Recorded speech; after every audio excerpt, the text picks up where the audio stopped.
Hi students, இந்த செஷனில் நம்ம என்ன டாபிக் பார்க்க போகிறோம் அப்படின்னு பார்த்தீங்கன்னா ஈக்லிபிரியம். ஸோ இது வந்து உங்களுக்கு 10th ஸ்டாண்டர்டில் கெமிக்கல் ரியாக்ஷன்ஸ் அண்ட் ஈக்குவேஷன் டாப்பிக்கில் வரக்கூடிய ஒரு நியூ டாபிக் ஈக்லிபிரியம் அப்படின்னு சொன்னால் என்ன அப்படின்னு பார்த்தீங்கன்னா ஈக்லிபிரியம் அப்படின்னு சொன்னால் அதில் வந்து ரெண்டு டைப் இருக்குது. ஒன்று வந்து பார்த்தீங்கன்னா chemical equilibrium and physical equilibrium. இப்போது இதில் வந்து நம்ம ஃபஸ்ட்டு பார்க்க போகிறது கெமிக்கல் ஈக்லிபிரியம் அப்படின்னு சொன்னால் என்னென்னு டிஸ்கஷன் பண்ணிவிட்டு அதுக்கப்புறம் நம்ம என்ன பார்க்க போகிறோம்னு பார்த்தீங்கன்னா ஃபிசிக்கல் ஈக்லிபிரியம் அப்புறமா நம்ம பார்க்க போகிறோம். ஓகே, ஒரு கெமிக்கல் ரியாக்ஷன்ஸில் நிறைய டைப்ஸ் ஆஃப் கெமிக்கல் ரியாக்ஷன்ஸ் நீங்கள் இது வரைக்கும் படிச்சிருக்கீங்க. Different type of chemical reaction நம்ம ப்ரீவியஸ் வீடியோவில் நீங்கள் எல்லாம் பார்த்துருக்கீங்க இல்லைங்களா? Combination, decomposition, displacement, double displacement reactions, இந்த மாதிரி ஆக்சிடேஷன், ரிடக்ஷன் ரியாக்ஷன்ஸ், நிறைய டைப்ஸ் ஆஃப் கெமிக்கல் ரியாக்ஷன்ஸை நீங்கள் பார்த்துருக்கீங்க. இப்போது ஒரு கெமிக்கல் ரியாக்ஷனுடைய டைரக்ஷனை பொறுத்து ஒரு கெமிக்கல் ரியாக்ஷன்ஸ் எந்த டைரக்ஷனில் நடக்குது அதை பொறுத்து நம்ம என்ன பண்ணுறோம், ரெண்டு டிஃப்ரெண்ட் டைப்பான கெமிக்கல் ரியாக்ஷன்ஸ் நம்ம பார்க்க போகிறோம். அதில் ஒன்று வந்து பார்த்தீங்கன்னா irreversible reaction. The first one is called a irreversible reaction. Second one is called a reversible reaction.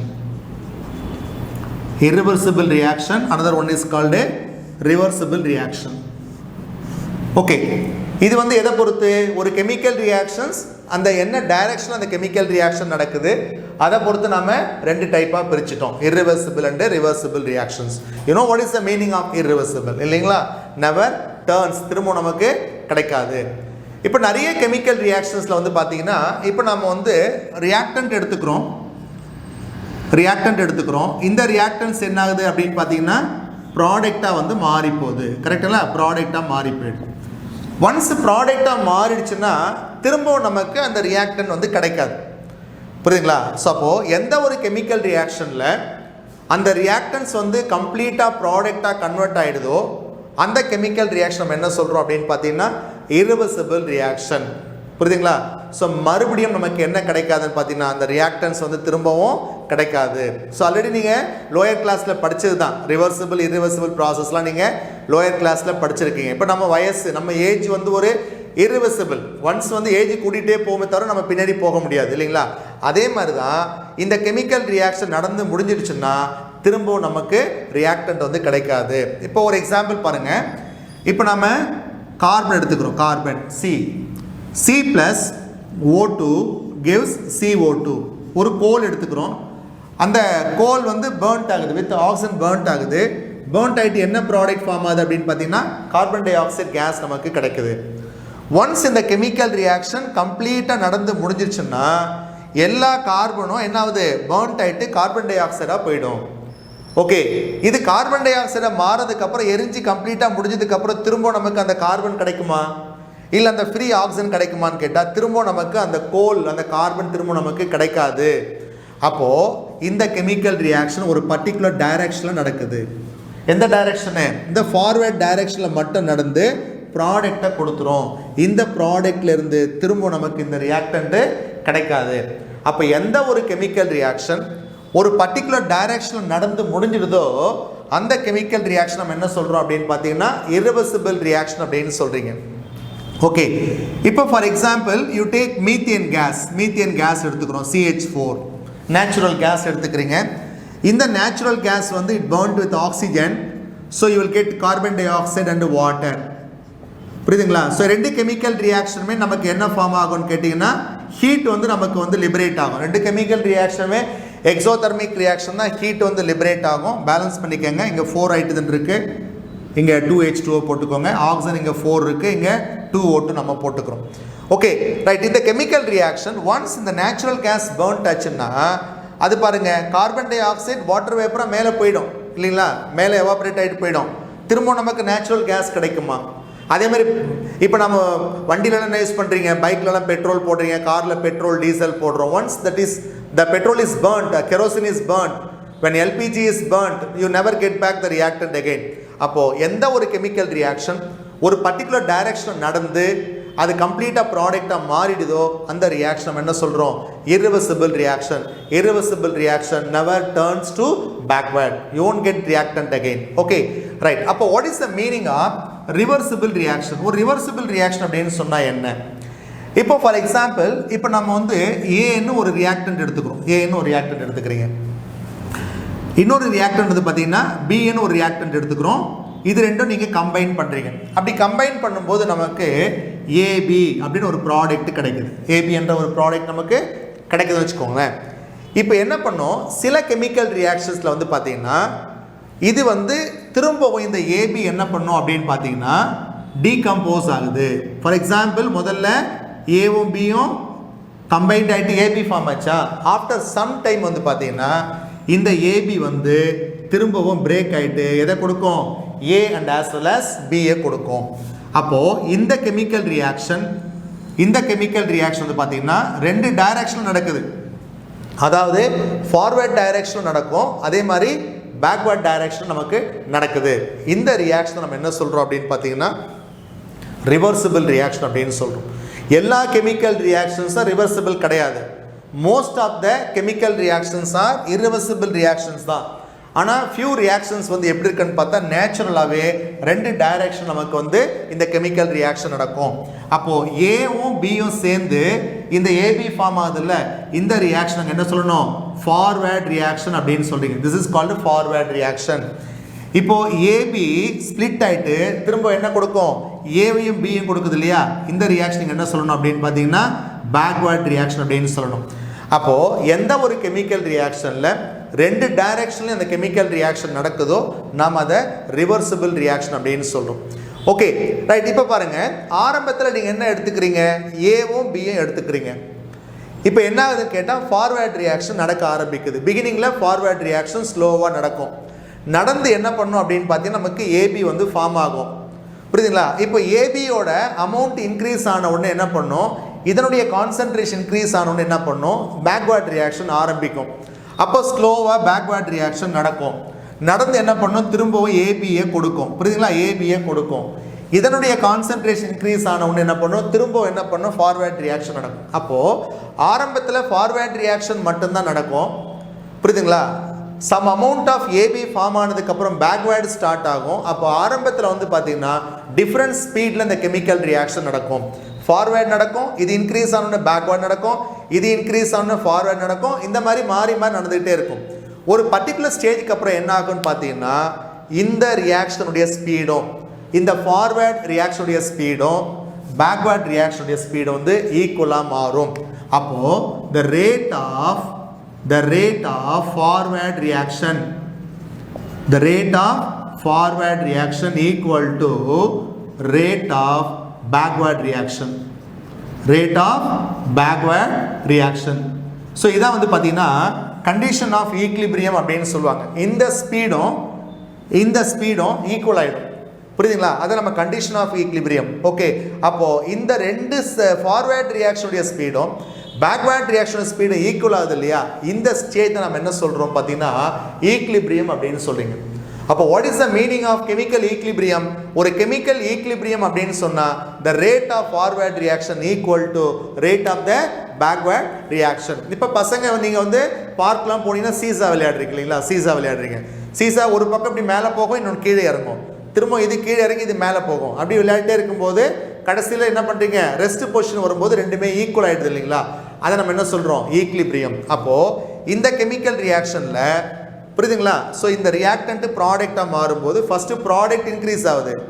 புரியுதுங்களா? ப்ராடக்ட் இன்க்ரீஸ் ஆனோடனே திரும்ப என்ன பண்ணும், பேக்வேர்ட் நடக்கும். பேக்வேர்ட் நடக்கும்போது இது குறைய ஆரம்பிக்கும், இது அதிகமாகும்.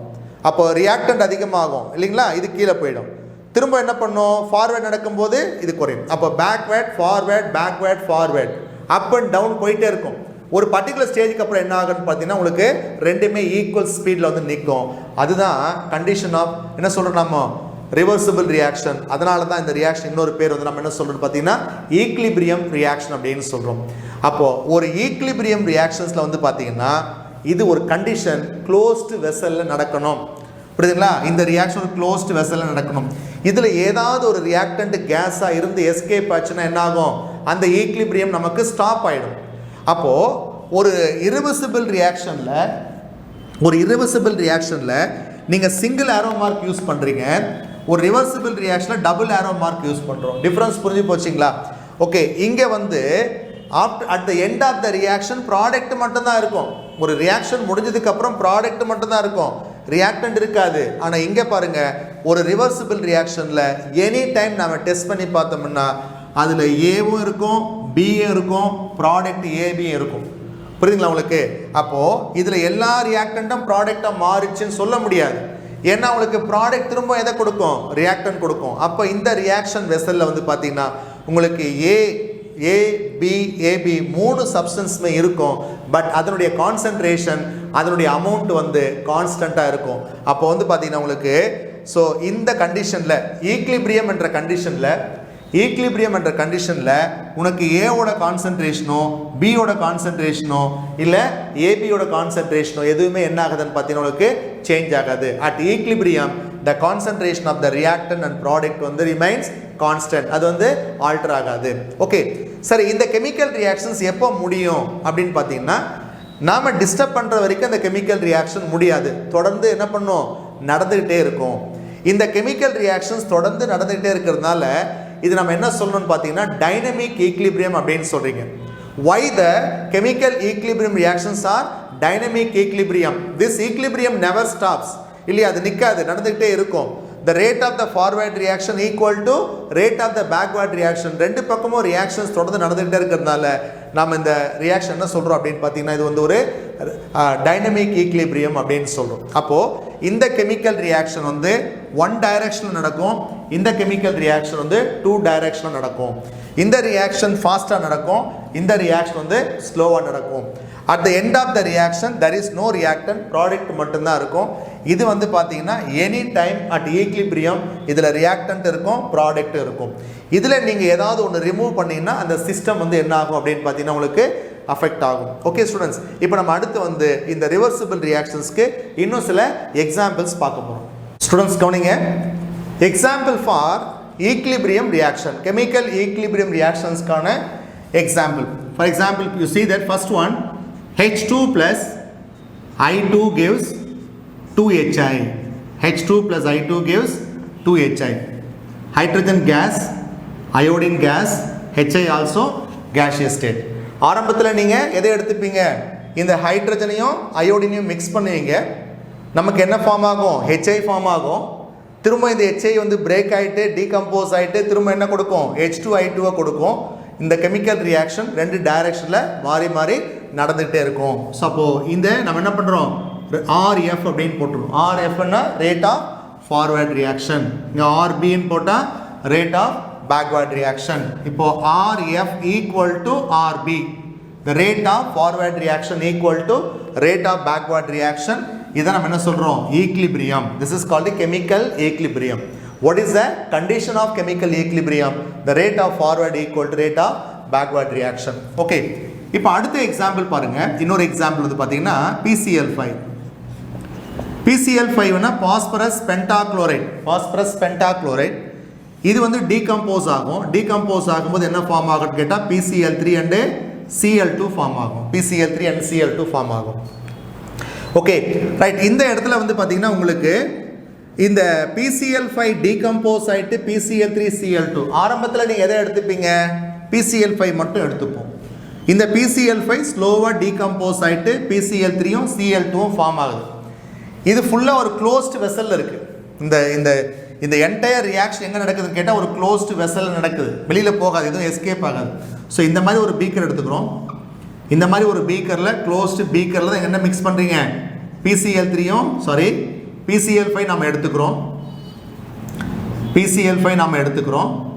ஸோ இப்போ என்ன ஆகுது? இது டீகம்போஸ் ஆகுது. டீகம்போஸ் ஆகிட்டு will get PCl3 and Cl2. இந்த மாதிரி ஒரு க்ளோஸ்டு வெசலில் ரியாக்ஷன் நடக்குது.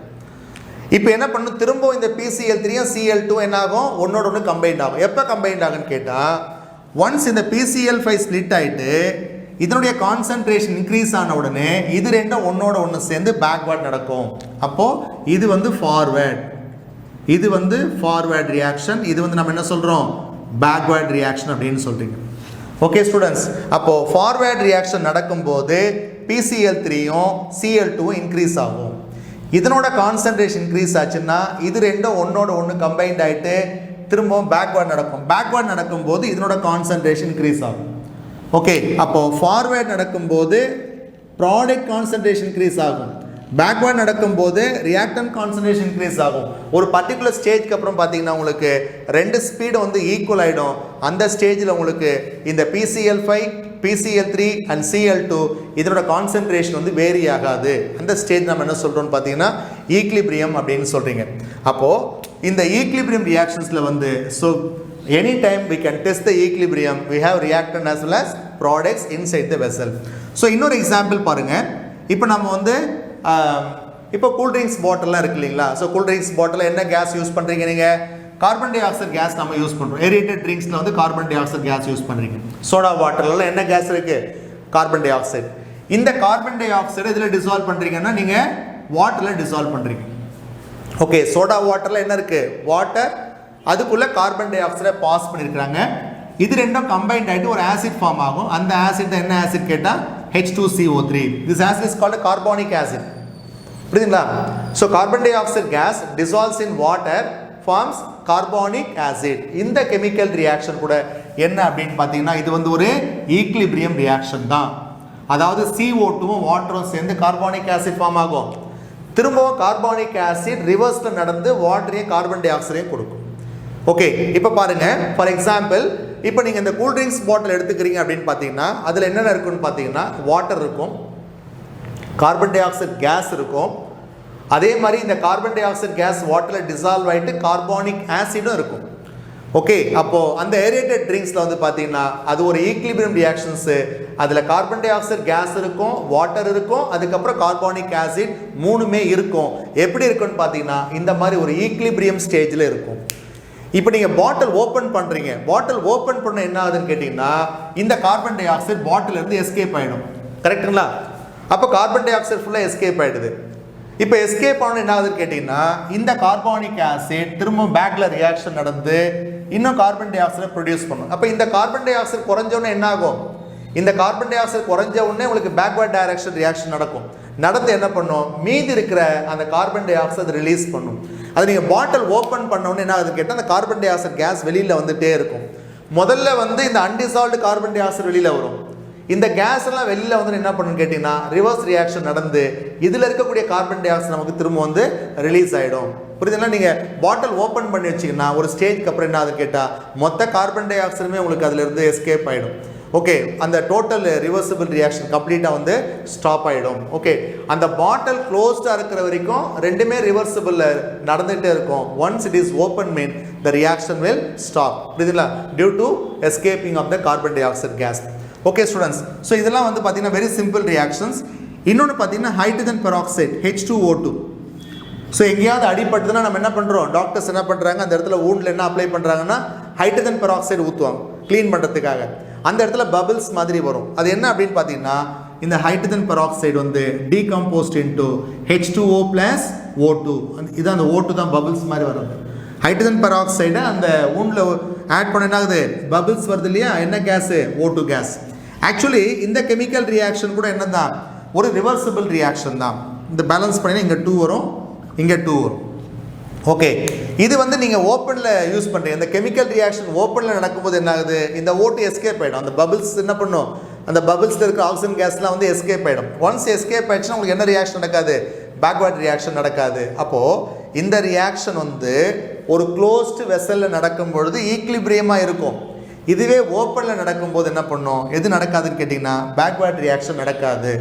எதனால் பேக்வர்ட் நடக்காதுன்னு கேட்டிங்கன்னா O2 ஃபுல்லாக என்ன ஆகுது? அந்த ப்ராசஸில் வந்து எஸ்கேப் ஆகிறதுனால இந்த பேக்வர்ட் ரியாக்ஷன் நடக்காது. ஓகே, இது எல்லாமே வந்து பார்த்திங்கன்னா உங்களுக்கு கெமிக்கல் ஈக்லிபிரியம் ரியாக்ஷன்ஸ்க்கான எக்ஸாம்பிள்.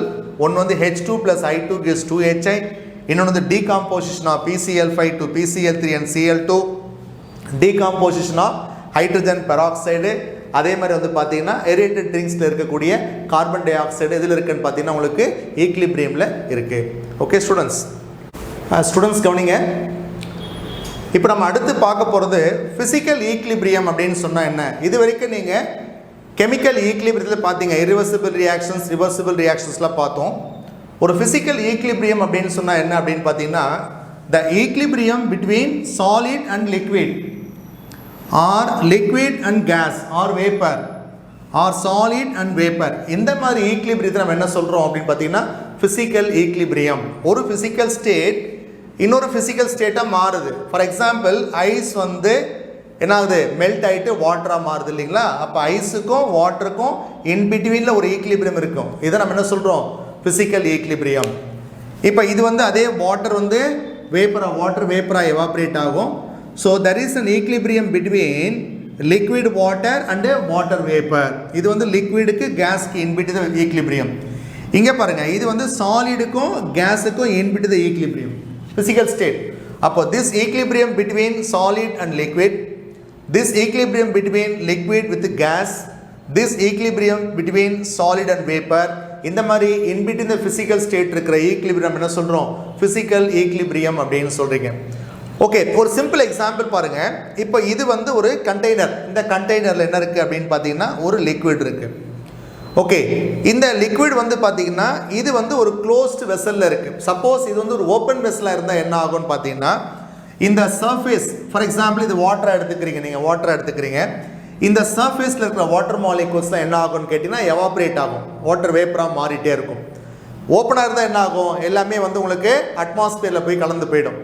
பட் இங்கே இந்த வெசல் வந்து இஸ் கம்ப்ளீட்லி க்ளோஸ்ட் இல்லைங்களா? அப்போ கம்ப்ளீட்லி க்ளோஸ் ஆகும் என்ன பண்ணோம், இந்த சர்ஃபேஸில் இருக்கக்கூடிய இந்த வாட்டர் மாலிகூல்ஸ்லாம் எவாப்ரேட் ஆகிட்டு வாட்டர் வேப்பராக மாறுது பாருங்கள். ஸோ இந்த லைனுக்கு கீழே இருக்கிறது வந்து லிக்விட் ஸ்டேட்டாக இருக்குது, இந்த லைனுக்கு மேலே இருக்கிறது வந்து பார்த்தீங்கன்னா வாட்டர் வேப்பராக இருக்குது. அப்போ இது வந்து பார்த்தீங்கன்னா லிக்விடு வேப்பர், இது வந்து லிக்விடு வேப்பர், இந்த process between liquid and vapour. Okay, so இப்போ என்ன ஆகுது, ஸோ வேப்பராக நமக்கு மாறிட்டே இருக்குது. ஸோ பிகினிங்கில் வந்து பார்த்தீங்கன்னா உங்களுக்கு அந்த நம்பர் ஆஃப் வேப்பர் மாலிகூல்ஸ் வந்து கம்மியாக இருக்கும். இந்த ப்ராசஸ் நடக்க நடக்க என்ன ஆகும் அப்படின்னு பார்த்தீங்கன்னா உங்களுக்கு வேப்பர்ஸ் வந்து அதிகமாகிட்டே இருக்கும், புரியுதுங்களா? அப்போது ஃபார்வர்ட் டைரக்ஷன், ஃபஸ்ட்டு ப்ராசஸ் என்ன நடக்குது, எவாப்ரேஷன் மட்டும் நடக்கும், பிகினிங்கில் எவாப்ரேஷன் மட்டும் நடக்கும். ஓகே, இந்த ப்ராசஸ் நடந்து நடந்து என்ன ஆகுன்னு கேட்டிங்கன்னா, so more amount of vapour produce ஆனதுக்கப்புறம் என்ன ஆகும், அதனால் எஸ்கேப் ஆக முடியாது, மேலே போக முடியாது. அப்போ என்ன பண்ணோம், அந்த வேப்பர்ஸ் வந்து என்ன ஆகுதுன்னு கேட்டால் கண்டென்ஸ் ஆகுது, கண்டென்ஸ் ஆகிட்டு வாட்டராக மாறுது. ஓகே, ஏன்னா இது ஒரு க்ளோஸ்டு வெசல். ஓகே, அப்போது பிகினிங்கில் என்ன நடக்கும், பிகினிங்கில் வந்து எவாப்ரேஷன் நடக்கும், அதிகமான வேப்பர் ப்ரொடியூஸ் ஆனதுக்கப்புறம் என்ன பண்ணோம், அந்த வேப்பர்ஸ் வந்து கண்டென்ஸ் ஆக ஆரம்பிக்கும், கண்டென்ஸ் ஆகிட்டு என்ன பண்ணோம், திரும்ப வந்து லிக்விடாக மாறுது. ஸோ ஆரம்பத்தில் நீங்கள் என்ன எடுத்தீங்க, ஆரம்பத்தில் நீங்கள் லிக்விட் எடுத்தீங்க, இந்த லிக்விட் வந்து என்ன ஆகுதுன்னு கேட்டால் எவாப்ரேஷன் நடக்குது, கரெக்டுங்களா? எவாப்ரேஷன் நடந்து என்னவா மாறுது, வாட்டர் வேப்பராக மாறுது. ஸ்டூடெண்ட்ஸ் கவனிங்க. ஸோ இப்போது இந்த இடத்துல வந்து பார்த்தீங்கன்னா உங்களுக்கு என்ன ப்ராசஸ் நடக்குதுன்னு கேட்டிங்கன்னா எவாப்ரேஷன்ன்ற ஒரு ப்ராசஸ் நடக்குது. ஒரு லிக்விட் வந்து அந்த சர்ஃபேஸில் இருக்கிற வாட்டர் மாலிகூல்ஸ் வந்து வேப்பராக மாறுற ப்ராசஸ் வந்து evaporation. when more amount of vapor is produced இல்லையா, அது வந்து என்ன ஆகுதுன்னு கேட்டால் கண்டென்ஸ் ஆக ஆரம்பிக்கும். அப்போது இந்த வாட்டர் வேப்பர் என்ன ஆகுதுன்னு கேட்டால் கண்டென்ஸ் ஆகிட்டு என்னவா மாறுதுன்னு கேட்டால் லிக்விடாக மாறுது. ஸோ இந்த ப்ராசஸ் நம்ம என்ன சொல்கிறோம்னு கேட்டிங்கன்னா கண்டென்சேஷன் அப்படின்னு சொல்கிறீங்க. ஓகே, ஸோ பிகினிங்கில் எது மட்டும் நடக்கும்னு பார்த்தீங்கன்னா எவாப்ரேஷன் மட்டும் நடக்கும்.